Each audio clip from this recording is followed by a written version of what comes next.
छत्तीसगढ़ के छोटे से थाने में होमगार्ड दिलीप को दिखाया जा रहा है। आज इसकी ड्यूटी का आखिरी दिन है और इसने आज तक एक भी केस सोल्व नहीं किया है। मतलब किसी भी केस में इसका बहुत ज्यादा कंट्रीब्यूशन नहीं है। आज आखिरी दिन इसे एक ऐसा केस मिलेगा जो शायद इसकी जिंदगी बदल दे। शायद ये आज न्याय कर पाए अपने साथ और उन लोगों के साथ जिनके साथ अन्याय हुआ है इसके सामने। तो epic movie explain presenting Lantrani. Dilip खाना खा रहा है आराम से थाने में बैठ के, आखिरी दिन आज, और अपना मजे से इस दिन को ये काटना चाहता है। तो इसके सुपीरियर का फोन आता है इसके पास। वो इसे बताता है कि तुम्हें 250 किलोमीटर दूर एक कैदी को ले जाना है अपने साथ, वहां पर सुनवाई होगी और इसे सजा दी जाएगी। तो दिलीप इस पर बोलता है कि किसी दूसरे को ले जाओ, मेरा आज आखिरी दिन है, किसी दूसरे को भेज दो ये काम के लिए, मेरा आज आखिरी दिन है, मैं एंजॉय करना चाहता हूँ।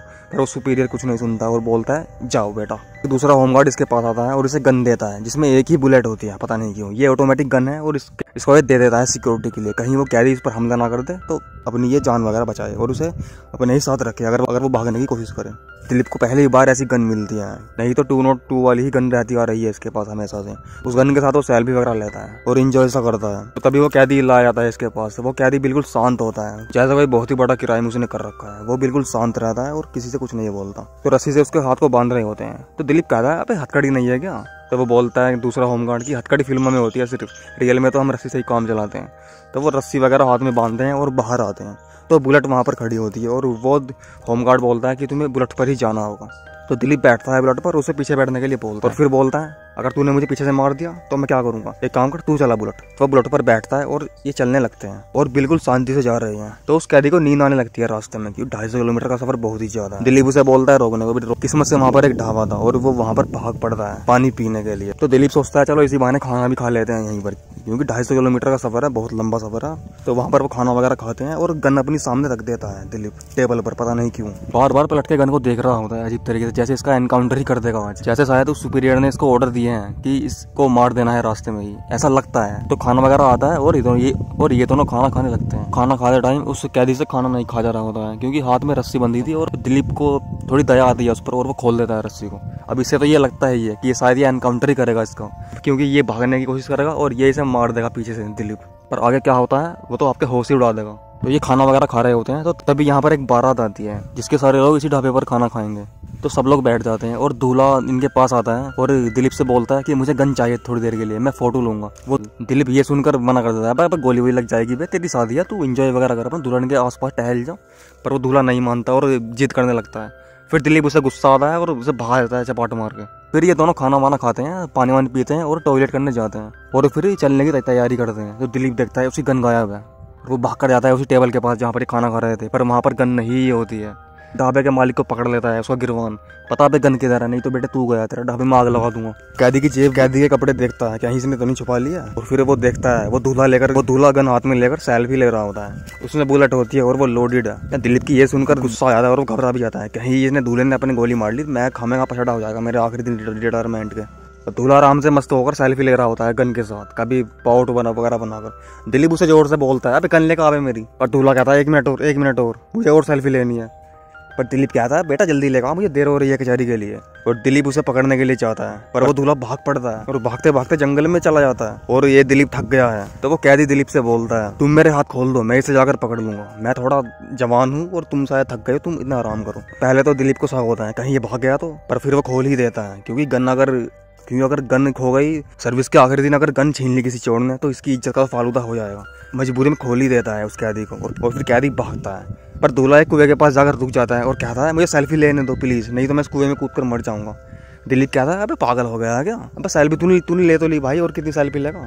तो दूल्हा बोलता है सर मैं 2-3 सेल्फी फोड़ दूंगा फिर आपको गन दे दूंगा। पर दिलीप गुस्से में उस पर चिल्लाता रहता है कि गन दे। और वो दूल्हा कुएं में कूद जाता है डर गया। दोनों वहां पर जाकर देखते हैं तो खाली कुआं था, बच गया वो, और किसी कनपट्टी पर एक मारकर गन उसे वापस लेते हैं। फिर ये दोनों बुलेट पर बैठकर अपना चल पड़ते हैं। रास्ते में वो कैदी उससे पूछता है कि आपको बुलेट पहली बार मिली है क्या? तो दिलीप बोलता है नहीं, दूसरी बार मिली है, पहली बार मुझे अकेडमी में मिली थी 30 साल पहले। तो ये दोनों पहुंचते हैं कचहरी में और वहाँ पर कचहरी में जज बैठा होता है, प्रोसिक्यूशन और डिफेंडेंट और सारी जनता वहाँ पर खड़ी होती है। तो डिफेंडर बताता है जज को साहब ये कैदी 11 फरवरी को एक दूसरे पुरुष के साथ अवैध संबंध बनाता हुआ पकड़ा गया। इस पर जज बोलता है अरे आप क्या कर रहे हो, आप कुछ तो हमारे कोर्ट की गरिमा का ध्यान रखो, आप कैसे कैसे केस लेकर आ रहे हो। इस पर वो वकील बोलता है कि सर मैं क्या करूँ इसमें, अब ऐसे केस होते हैं तो क्या ही कर सकते हैं। तो जज इस पर पूछता है कि ये केस फाइल किसने किया, मतलब FIR किसने की थी और वो दूसरा आदमी कहाँ पर है। दोनों की रजामंदी से हुआ ना।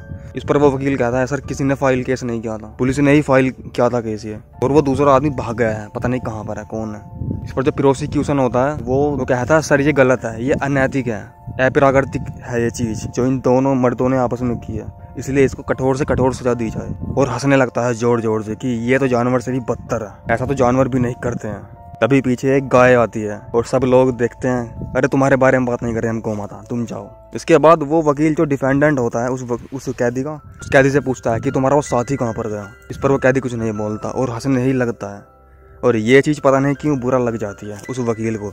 वो तो इसकी सजा कम करवाने वाला वकील है, इसी का वकील है, पर फिर भी पता नहीं बुरा क्यों मान रहा है। पर वो कैदी हंसता ही जा रहा है, हंसता ही जा रही है, पता नहीं वो किस पर हंस रहा है, शायद इन लोगों की सोच पर हंस रहा है। और ये चीज़ जज को भी अच्छी नहीं लगती। वो कहता है कि चुप हो जा, तू कंडेम्न ऑफ कोर्ट कर रहा है, और वो कैदी नहीं रुकता, हंसता ही रहता है सब पर। और फिर ये जज कहता है कि मैं तो ये 10 साल की कठोर सजा सुनाता हूँ, जब भाग यहाँ से। दिलीप भी ये खड़ा हुआ देख रहा है, तो दिलीप उसे लेकर बाहर आता है और वो सारे वकील उसे घेर लेते हैं, उसका डिफेंडेंट, प्रोसिक्यूशन और 2-3 वकील और ये सब मिलकर उसे मारने लगते हैं। दिलीप अकेला उनसे कहता है आराम से, पहले तो अरे छोड़ो क्यों मार रहे हो इसे, ये मर जाएगा, ये इसे सजा तो दे दी है, जाओ यहाँ से। तो वो नहीं सुनते और लात घुसे मारते ही रहते हैं। और दिलीप की इस बार दिमाग खराब हो जाता है, वो गन निकाल लेता है और गाली आता है, भागो बहन चो यहाँ से। फिर वो वकील कहते हैं कहीं तू तो इसके साथ संबंध नहीं बना रहा था उस कमरे में। दिलीप इस बार गुस्सा आ जाता है कि बेटे मार दूंगा तो ये बेटे मार दूंगा तुम लोगों को, मैं वकीलों को सारों को, भागो सालो नहीं तो यहाँ से। फिर वो थोड़ा डर जाते हैं और चले जाते हैं वहाँ से।